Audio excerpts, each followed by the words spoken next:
नमस्कार, आदाब, सत श्री अकाल, वेलकम, सुस्वागतम है आप सभी छात्र छात्राओं का डियर लर्नर्स की पेरिस यूट्यूब चैनल पर। और आज हम बात करने वाले हैं वाक्यांश के लिए एक शब्दों पर। जैसा कि आप होम स्क्रीन पर देख भी रहे होंगे कि वाक्यांश के लिए एक शब्द पर हम आज बात करेंगे। तो बड़ा ही प्यारा सा टॉपिक है और चूँकि बीपीएससी एग्ज़ाम में जो हिंदी का जो पैटर्न दिया गया है उस पर ये पूछा जाने वाला टॉपिक है, इसलिए मैंने कहा क्यों नहीं इसकी भी चर्चा होनी चाहिए और विस्तृत हम चर्चा करेंगे।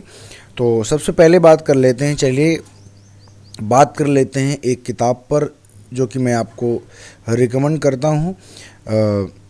चक्षु प्रकाशन, बहुत ही बेहतरीन प्रकाशन। अगर आप चाहते हैं कि हमें कोई रेफरेंस बुक मिल जाए जिससे कि हम पढ़ सकें, जिससे कि हम ये पता कर सकें क्या आना है, क्या हमको पढ़ना है, इसके लिए मैं रिकमेंड करूंगा चक्षु प्रकाशन की पुस्तकों को। चक्षु प्रकाशन की पुस्तकें बहुत ही बेहतरीन और शानदार पुस्तकें हैं और इन्होंने टीचिंग के क्षेत्र में जो काम किया है वो सराहनीय। हालांकि इनकी किताबें सारे कॉम्पिटिशन्स एग्ज़ाम के लिए हैं, वनडे एग्ज़ाम्स के लिए हैं, लेकिन टीचिंग के क्षेत्र में बेहतर जो इनका काम है, इनकी किताब की विशेषता ये है कि इनमें अशुद्धियाँ नहीं हैं, शुद्ध हैं, मटेरियल ऑथेंटिकेट एवं आयोग से मिलता जुलता इनका मैटर है। जो भी ये मॉक टेस्ट भी बनाते हैं बहुत बेहतरीन होते हैं और प्रथम पेपर 1 और पेपर 2 के लिए इनके पास में ये स्टडी गाइड है। इसी गाइड में इन्होंने 2500 प्लस बहुविकल्पी प्रश्नों का भी प्रावधान किया है। बिहार के लिए सर्वश्रेष्ठ बुक है और आप अगर देखना चाहें तो आप देख सकते हैं अध्यायवार, जैसे कि भाषा 1 इंग्लिश, इसका अध्यायवार पूरा अध्ययन दिया गया है कि क्या क्या आना है, कैसे आना है। और यही नहीं कि केवल प्रैक्टिस है, प्रैक्टिस के साथ साथ इसमें कॉन्सेप्ट भी लिखे हुए हैं कि पहले आप अपने कॉन्सेप्ट को क्लियर कर सकते हैं, उसके बाद आप प्रैक्टिस की तरफ बढ़ सकते हैं। तो बेहतरीन किताबें हैं। और दूसरी इनकी खास बात यह है कि आप किसी भी सोशल मीडिया साइट्स यानी कि अमेजॉन, फ्लिपकार्ट आज किसी भी साइट से इनको परचेज कर सकते हैं। परचेज में भी ये सरल हैं और आप नज़दीकी बुक स्टॉल से भी खरीद सकते हैं। तो अगर आप लेना चाहते हैं तो तुरंत ले लीजिए, बहुत ही बेहतरीन किताब है, शानदार किताब है। चलिए आ जाते हैं अपने टॉपिक पर। जैसे कि मैंने आपसे कहा कि मैं उपनिवेश, आज हम वाक्यांश के लिए एक शब्द पर आज बातचीत करने वाले हैं आपके साथ में। तो चलिए शुरू करते हैं, पहले ही क्वेश्चन की बात कर लेते हैं। पहला क्वेश्चन लिखा हुआ है कि उपनिवेश से संबंध हो जिसका, उसके लिए एक शब्द क्या है। उपनिवेश से जो संबंध रखता हो उसे क्या कहेंगे, उपनिवेशिक, औपन्यासिक। तो ये तो भाई बिल्कुल गलत है, ये तो अलग लग रहा है। उपनिवेशवाद नहीं, ये नहीं कहेंगे हम प्यारे भैया, बी नंबर कहेंगे औपनिवेशिक।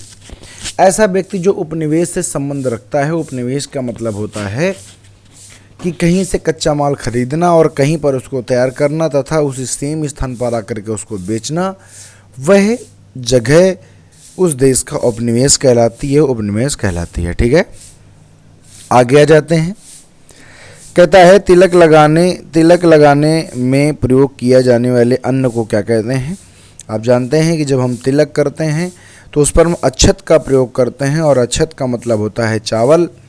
तिलक लगाने में गेहूँ, जौ, उड़द का प्रयोग नहीं होता है, बल्कि तिलक लगाने में अक्षत का प्रयोग होता है हमारी भारतीय परंपरा के अनुसार। इसलिए सही हो जाएगा अक्षत। अक्षत मीन्स आप कहेंगे सर जी चावल होता है। और अक्षत माने केवल चावल नहीं, बल्कि ऐसा चावल जो समूचा है, कहीं से टूटा नहीं है, उस चावल को हम अक्षत कहते हैं।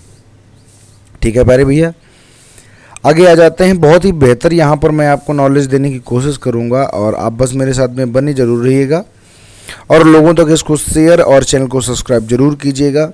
मैं कई बार आपसे कहता हूँ कि देखिए ऐसा है कि जब भी आपको कोई अपनी तरफ से फ्री में कोई चीज़ दे रहा होता है तो आपको भी थोड़ा सा उसके प्रति कृतज्ञ हो जाना चाहिए और आपको भी जो आपसे हो पड़े आपको करना चाहिए। तो मैं तो सिर्फ यही मांग रहा हूँ कि आप एक बार शेयर और इसको लोगों तक पहुँचाइएगा ज़रूर, क्योंकि बड़ी मेहनत लगती है ऐसा कंटेंट तैयार करने में।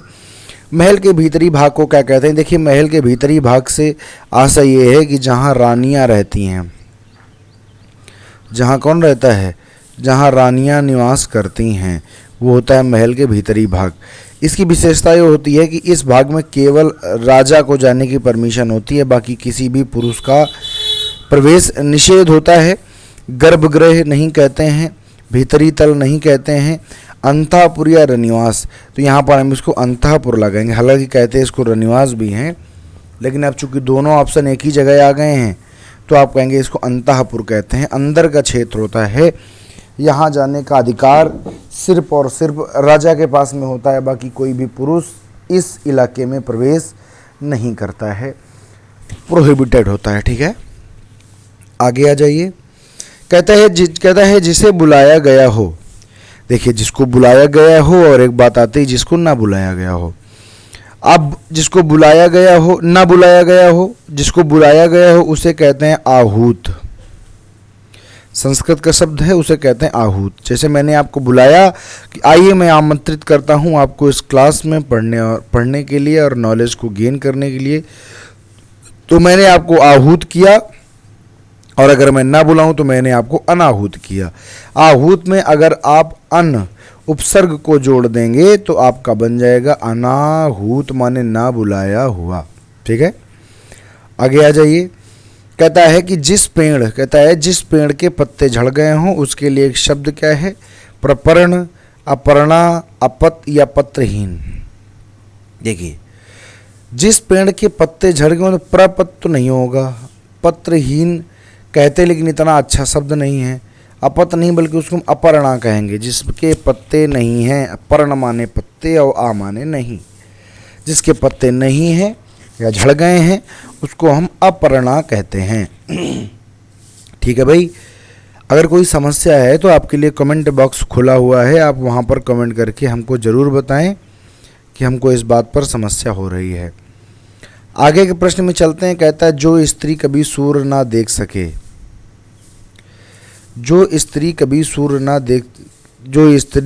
सूर्य ना देख सके, ऐसा तो हो ही नहीं सकता है कि कभी ना देख सके, क्योंकि अगर जीवन है तो सूर्य तो देखना ही पड़ेगा। लेकिन सूर्य ना देख सके, देखिए होता यह है कि भारतीय परंपरा में जब किसी भी माता को, कोई भी माता बच्चे को जन्म देती है तो कुछ समय के लिए उसको सूर्य देखना वर्जित कर दिया जाता है और फिर उसके बाद में एक विशेष परंपरा के तहत एक उत्सव मना करके उसको सूर्य दिखाया जाता है। तो उसको हम कहते हैं असूर्यम पश्या। पश्य माने देखना और सूर्य माने सूरज को और आ माने नहीं, माने सूरज को भी ना देख सके, उसे क्या कहते हैं? असूर्यम पश्या। आ माने नहीं, सूर्यम माने सूर्य को, और पश्य पश्यता पश्यंती आप जानते हैं पश्य माने देखना, तो पश्य हो जाएगा तो आप कहेंगे असूर्यम पश्य। बाकी सब गलत हैं। असूर्य दर्शना गलत है, असूर्य स्पर्शा गलत है, असूर्य दृष्टा गलत है, असूर्यम पश्य बिल्कुल ठीक है। अगले प्रश्न में कहता है कि गुरु के समीप रहकर शिक्षा प्राप्त करने वाला क्या कहलाता है। देखिए, अगर मैं आज की बात करूं तो आप कहेंगे सर जी छात्रावास सिस्टम यानी हॉस्टल सिस्टम की बात कर रहा है।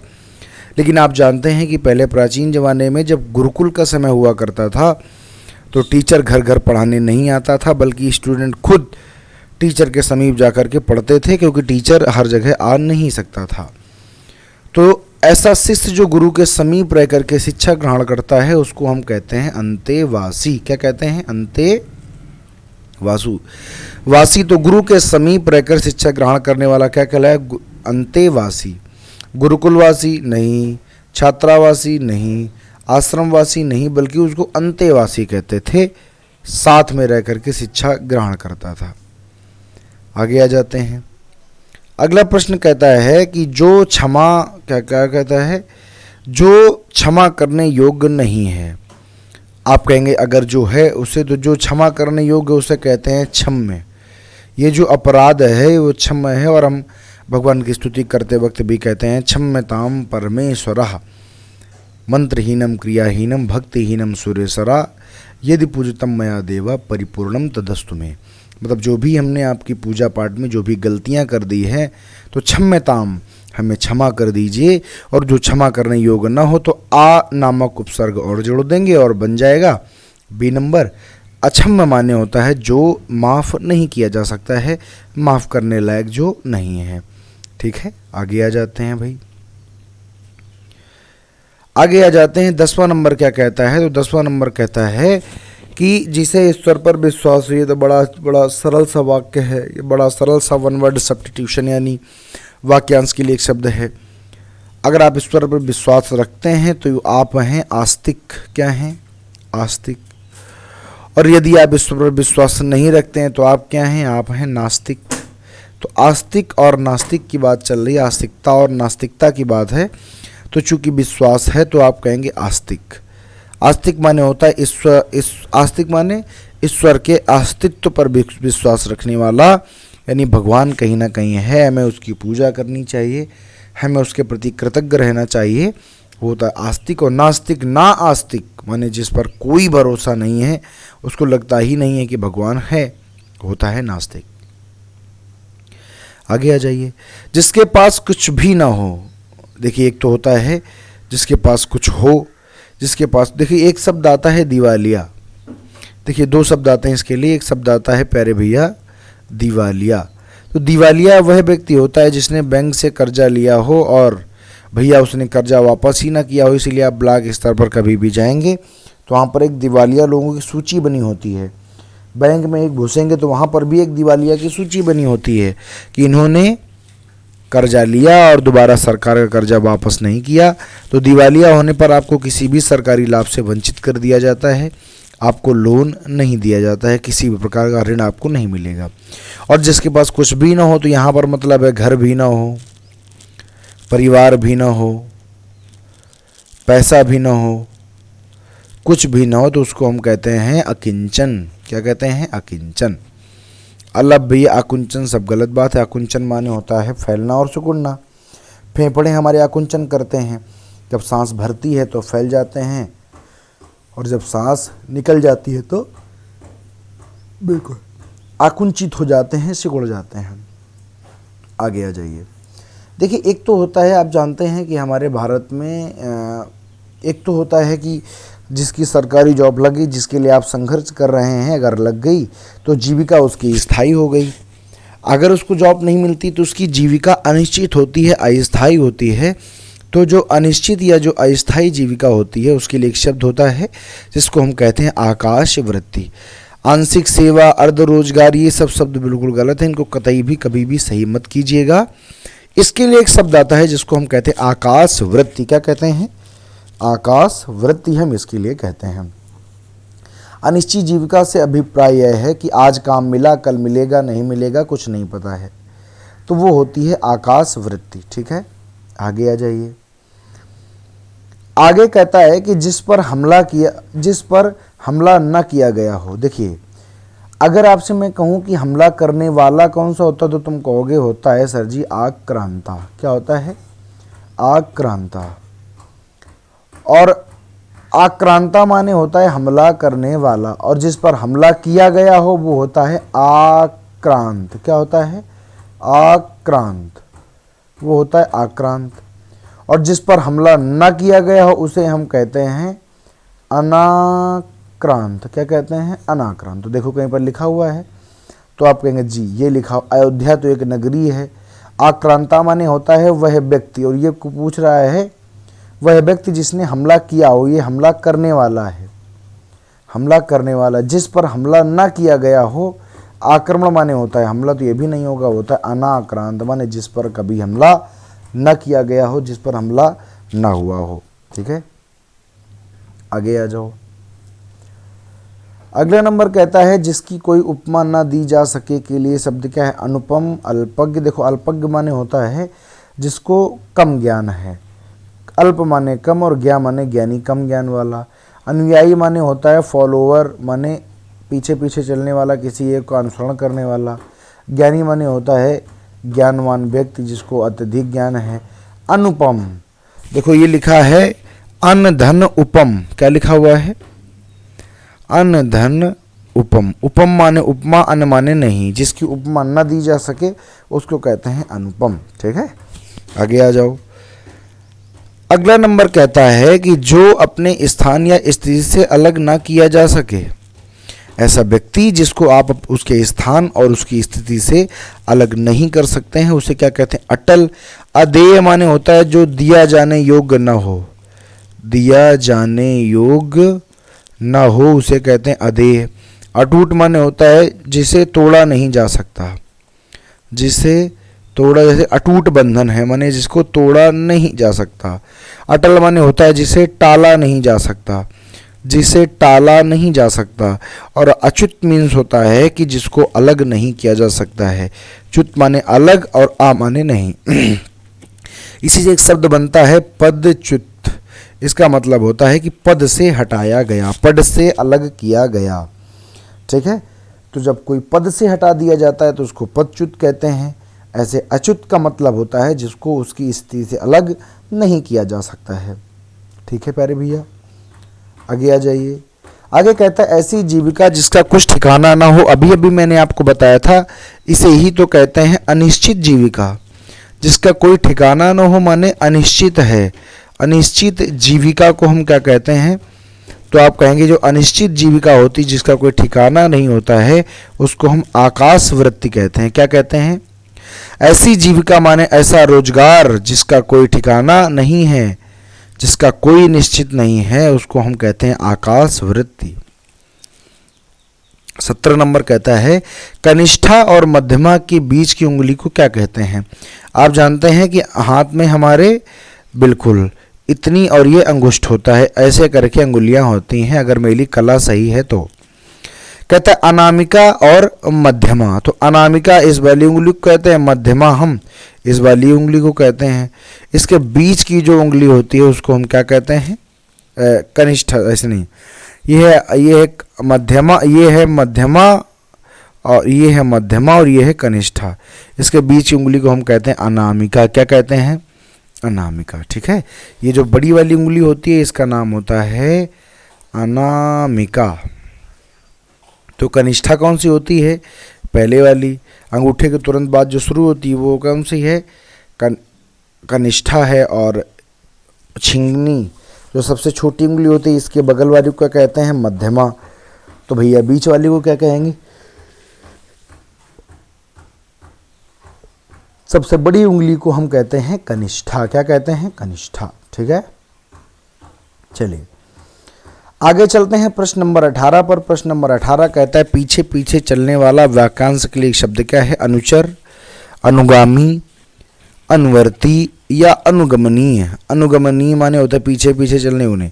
पीछे पीछे चलने वाला, तो यहाँ पर हम प्रॉपर नहीं ढूंढ रहे हैं, हम संज्ञा ढूंढ रहे हैं। तो अनुचर नहीं, अनुचर नहीं, अनुगामी। देखो चलने वाला है तो चलना मतलब गमन करना। गमन करना माने बी नंबर सही हो जाए। गमन करना माने चलना। अनुवर्ती माने होता है पीछे का। जैसे संख्या होती हैं अनुवर्ती, उत्तरवर्ती। जैसे आपसे कहा जाए पीछे 2 की अनुवर्ती संख्या क्या है? अनुवर्ती माने पहले वाली, तो आप कहेंगे 1 है। ठीक है, बात आप थोड़ा थोड़ा याद भी रखिएगा। 19 नंबर कहता है कि जिसकी कीमत ना हो, जिसकी कोई कीमत ना हो, वाक्यांश के लिए एक शब्द बताइए।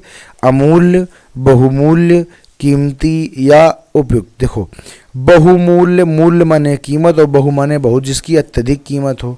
कीमती माने जानते हैं, आ माने नहीं और मूल्य माने मूल्य। तो जिसका कोई मूल्य ना हो, जिसकी कोई कीमत ना हो, उसे हम अमूल्य कहते हैं। क्या कहते हैं?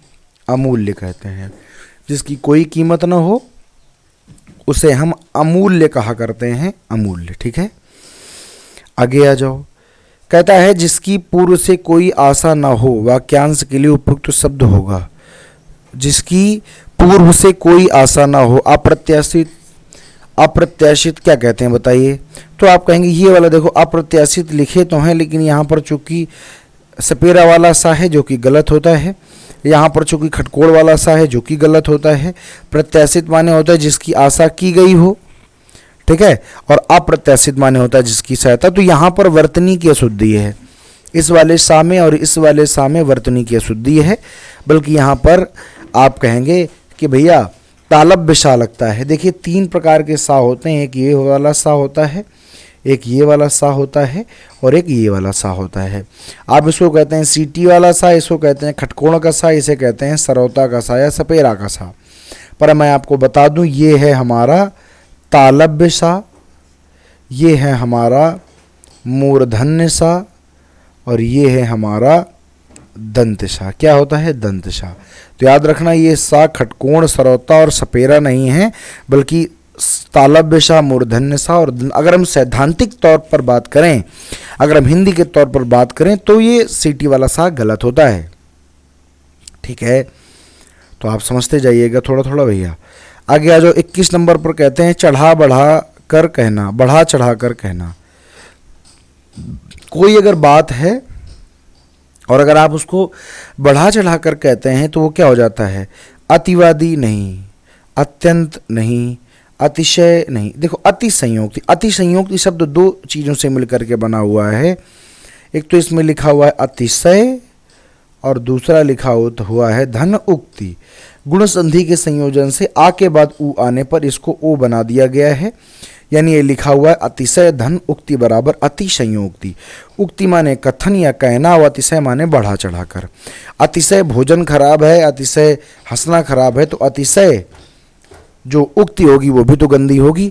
तो बढ़ा चढ़ाकर कहना, तो बढ़ा चढ़ाना माने अतिशय और उक्ति माने कहना या कथन, इसलिए सही क्या हो जाएगा आप जानते हैं। इसी के तर्ज पर अति संयोक्ति अलंकार भी एक होता है, ये बात आप थोड़ी सी याद रखेंगे, ध्यान रखेंगे। ठीक है, आगे आ जाइए 22 नंबर प्रश्न पर। कहता है जो पहले कभी ना हुआ हो वाक्य के लिए प्रयुक्त एक शब्द कौन सा है? देखिए पहले का मतलब होता है भूत और पूर्व। जो पहले हो चुका है वो होता है भूतपूर्व, और जो पहले ना हुआ हो तो बस भूतपूर्व के आगे आ लगा दो। जैसे आपने देखा होगा लिखा होता है भूतपूर्व विधायक, लेकिन अभूतपूर्व थोड़ी ना लिखा होता है। जैसे हम और आप सभी लोग कैसे हैं? अभूतपूर्व हैं, क्योंकि इसके पहले कभी कुछ हुआ ही नहीं है। तो अभूतपूर्व माने इस जो पहले कभी ना हुआ हो वो होता है अभूतपूर्व। भूतपूर्व क्या होता है? तो जो पहले हो चुका हो। अपूर्व क्या होता है? ये गलत है। अद्वितीय क्या होता है? जिसके समान कोई दूसरा, आ माने नहीं, द्वितीय माने दूसरा, जिसके जैसा कोई दूसरा ना उसे हम अद्वितीय कहते हैं। अभूतपूर्व किसे कहते हैं? तो आप कहेंगे जिसके समान कोई दूसरा ना हो। ठीक है, चलिए आगे आ जाइए। आगे कहता है जिसकी आशा न की गई हो उसे हम क्या कहेंगे? आप कहेंगे जिसकी, अभी मैंने बताया था अप्रत्याशित, तो ये तो आता ही आता है। आगे आ जाइए, नेट का जी यूपी नेट यूपी टीजीटी का प्रश्न है। ठीक है, प्रश्न जो मैंने सिलेक्ट किए हैं आप यकीन मानिए बहुत ही बेहतरीन प्रश्न मैं सिलेक्ट करता हूँ हमेशा, ताकि ऐसे प्रश्न ही आपको पढ़ाए जाएं जो कभी ना कभी किसी न किसी परीक्षा में एक न एक बार पूछे जा चुके हैं, ताकि जब आप उनको पढ़ें तो कम से कम आपके पेपर में आपको मदद तो मिल रही हो। कहता है जिस पर आग्रह किया गया हो, तो अनुग्रहित, देखो अनुग्रही गलत, अनुग्रहित गलत। याद रखो कभी भी अगर अनुग्रहित लिखना हो तो कभी भी छोटी की मात्रा इस पे नहीं आती है, आप हमेशा बड़ी की मात्रा ही लगाएंगे, और अनुग्रहित लिखेंगे बड़ी की मात्रा ही हमेशा लगाते हैं। ये बात आप थोड़ा सा ध्यान रखेंगे, थोड़ा सा इसका ख्याल रखेंगे। अब बताइए बात आती है कि जब अनुग्रहित लिखते हैं तो ये वाला लिखते हैं कि हम ये वाला लिखते हैं अनुग्रहित, तो आप कहेंगे सर जी हम बी नंबर वाला लिखते हैं, जो कि बिल्कुल सही है। देखिए ये गलत क्यों है? क्योंकि यहाँ पर ऐसे लिखा हुआ है, ये गलत हो जाएगा, यानी कि हमें गृह लगाना है, ऐसे लगाना है। ठीक है, अगला प्रश्न नंबर 25 क्या कहता है? कहता है कि जो पहले कभी ना हुआ हो, जो पहले कभी ना हुआ, अभूतपूर्व बताया ही है अभी मैंने आपको। अगला बताया कि 26 नंबर कहता है, क्या कहता है? निष्फल ना होने वाला। देखिए ऐसा व्यक्ति या ऐसा वस्तु या ऐसा चीज जो कभी निष्फल नहीं होता है, कभी असफल नहीं होता है, उसे कहते हैं अमोघ। अगर भगवान श्री राम की हम बात करते हैं तो आप जानते हैं उनके पास अमोघ अस्त्र थे। ऐसे ही रावण के पुत्र मेघनाथ ने जो ब्रह्म पास चलाया था, जो ब्रह्म बाण जो मारा था, वो अमोघ था, यानी कि वो अपना काम करके ही मानेगा, बीच में मिस नहीं होता है, उसे हम कहते हैं अमोघ। अमोघ माने होता है जिसका कोई काट नहीं होता, उसको कहते हैं हम अमोघ। ठीक है, याद रखिएगा ये बात। कहता है कि वह भाई जो अन्न माता के पेट से उत्पन्न हुआ हो, तो याद रखिए दो बातें मैं आपको बताता हूँ। एक तो बात होती है सहोदर और एक बात होती है अन्योदर। अगर आप सही से इनका संधि विच्छेद करेंगे तो ये तो आ जाएगा सह और धन उदर, और इसका अगर विच्छेद करेंगे तो आ जाएगा अन्य और धन उदर। उदर माने होता है पेट, उदर माने पेट। सह धन उदर बराबर एक ही उदर से पैदा हुए, माने सात सात उदर से पैदा हुए, माने एक ही उदर से पैदा हुए, उदर माने पेट से। और अन्य उदर माने होता है अन्न पेट से पैदा हुए, इसलिए इसमें सही कर देंगे हम, अन्य उदर सही कर देंगे हम, सहोदर को गलत कर देंगे। ठीक है, और अभी चलते हैं, अब अपने हम 30 प्रश्न कर लेते हैं, 2 प्रश्न अभी हमारे बकाया हैं। ठीक है, 28 नंबर, चलिए 28 नंबर प्रश्न में कहता है कि वह स्त्री जिसका पति परदेश से आने वाला है। देखिए, परदेश से आने वाला है, आने का मतलब होता है आगत। अगर कभी आपसे कहा जाए कि हिंदी में आगत किसको कहते हैं, आप कहेंगे जो आने वाला है। जो जाने वाला है या जिसको भेजा गया है उसको हम कहते हैं प्रेषित।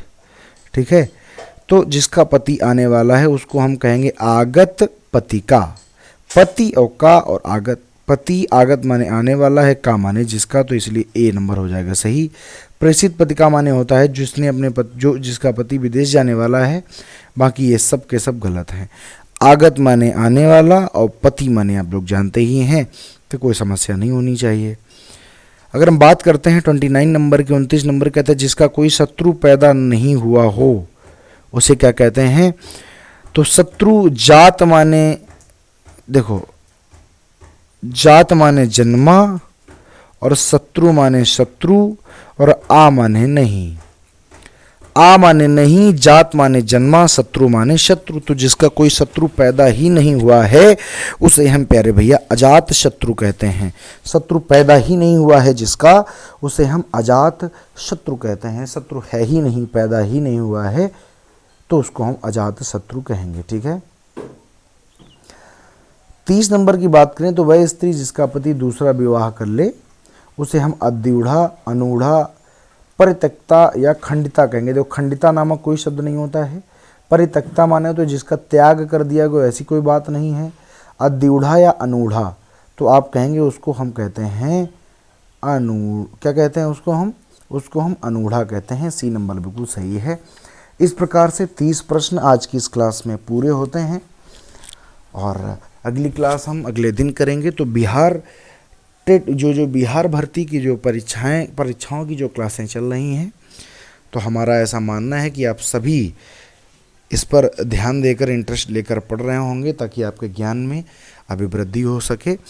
और आप ऐसे ही अगर पढ़ते रहेंगे तो मेरा ऐसा भरोसा है आप अच्छे मार्क्स से एक टीचर बनने की दिशा में ज़रूर अग्रसर होंगे।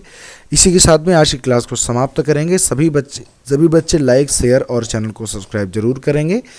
ऐसी ही क्लास पाने के लिए आप मुझे कमेंट जरूर करें। जय हिंद, नमस्कार।